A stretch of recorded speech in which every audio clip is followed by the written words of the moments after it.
Welcome back to McKiLL TV, and today I wanted to look back at one of the darkest and most morbid video games of all time.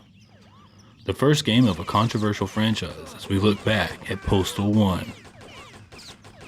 When you think of the Postal games, most of you probably think of the ultra popular and successful Postal 2, which is considered to be the most popular entry in the Postal franchise.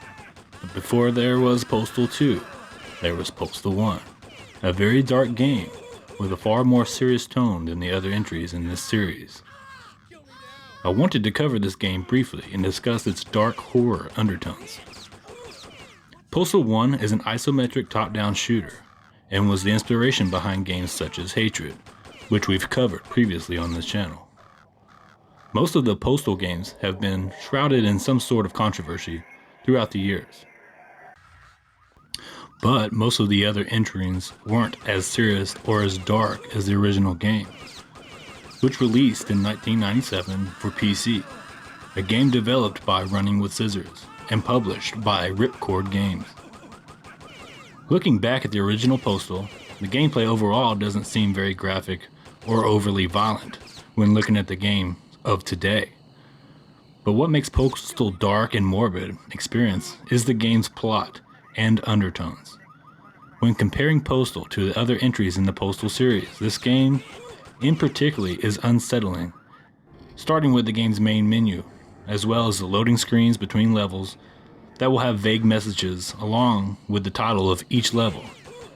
But the dark ambient music that plays during these moments are haunting even to this day. The player takes control of the main character, simply known as Postal Dude, who has been evicted from his home and seems to be ongoing some type of mental break as he believes the US Air Force has released an airborne agent in his town and that he is the only one who's not been affected by this. So he takes it into his own hands as he believes he must commit mass genocide across the town, known as Paradise.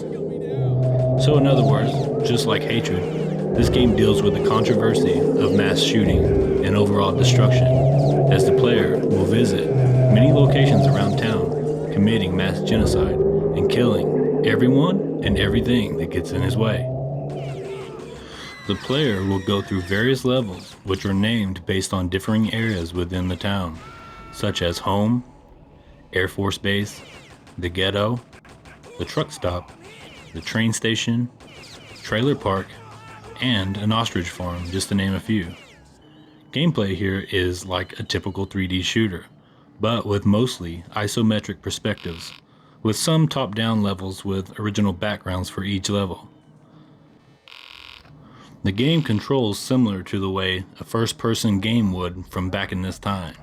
Overall movement is relative to the direction the player is facing, which can be tricky to get used to at first.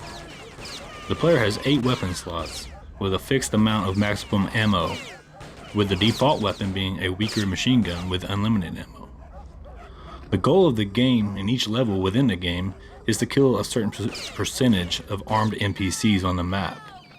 Only then will the exit to the next level be activated. So you, as the player, must seek out armed NPCs and take out the percentage necessary to progress. But along the way, the player will come across many unarmed civilians that the game wants you to kill as well, causing mass genocide.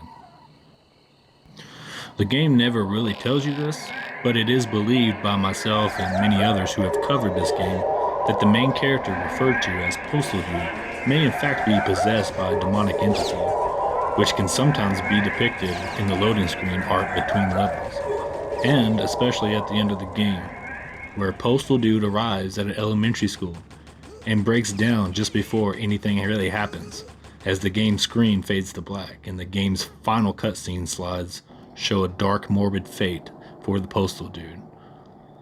All but confirmed that the Postal Dude was being driven to kill by a dark entity. And once again, the game doesn't really tell you this exactly. It's more of a read between the lines type of undertone to the game.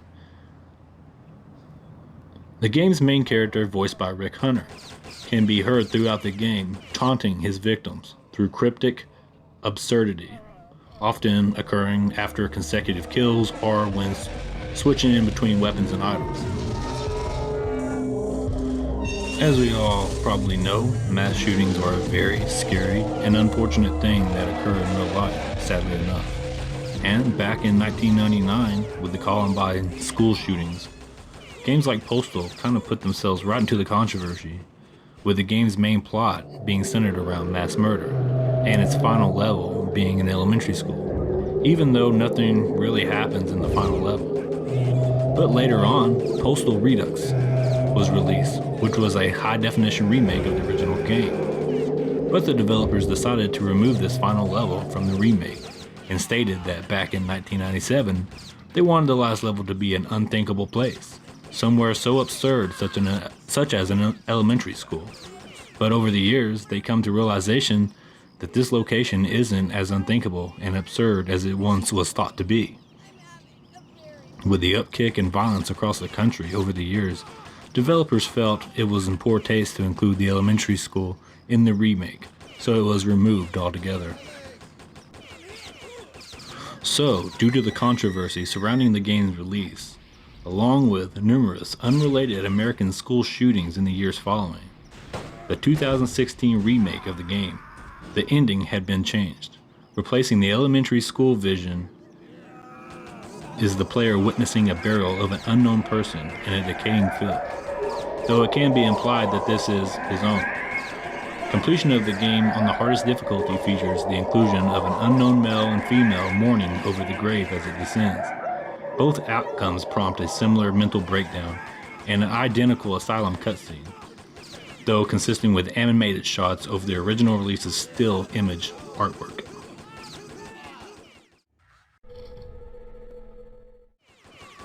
Overall, I wanted to briefly cover this game and look back at just how serious the original game was when compared to later entries. Hatred would go on to release in 2015 as the spiritual successor to the original Postal, and would manage to push all the buttons it was intended to push with its controversial gameplay and plot that was taken almost entirely from Postal 1. Overall, Postal 1 may not seem so bad from an outside viewpoint, as the game isn't too graphically violent as one might think for a game from 1997. But from a gameplay and plot standpoint, it is one of the darkest games ever developed. And if you're familiar with this channel, you know that we like to dive into these controversial, dark, and grim style of games. If you liked this video and found it to be interesting, please be sure to hit that like button down below, as it helps my channel out a lot. And if you're interested in more dark games like this, be sure to subscribe to McKiLL TV, as I cover more games just like this. I try to put out 2 videos a month, as well as an episode of the video podcast, where I respond to subscriber messages and recommendations, amongst other things. Like in our last video, I ranked the mainline Resident Evil games, so be sure to go check that out as well. But until next time, this has been McKiLL TV, and I'll catch you in a future video.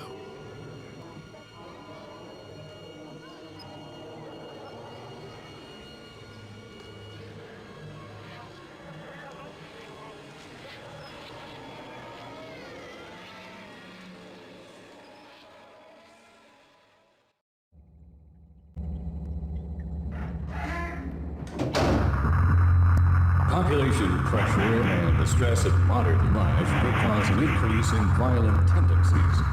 The urban environment is the incubator for all sorts of undesirable behaviors. However much his atrocities disgust us, he may actually consider himself a hero.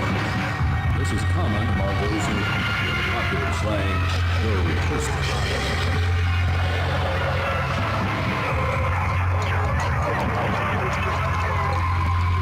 In his tortured mind, he may feel that his battling against impossible odds. It is not unusual for such individuals to believe that the entire fate of the world rests with them.